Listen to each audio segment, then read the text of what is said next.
criminal that is occupying the office of the president. So the resignations, as the national chairs said, that you have seen of the officials is because of incompetent people who were unable to do organizational work, and we did a scientific measure and assessment of their contribution. It was not adding value to the organization.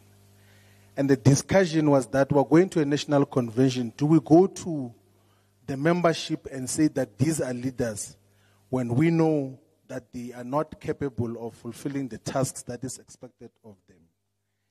And as the chair said, they then opportunistically resigned to create a public perception that the organization is in a crisis, people are jumping off. We're removing them in terms of the decision. And in relation to the Deputy President, Robert Mwendo, who is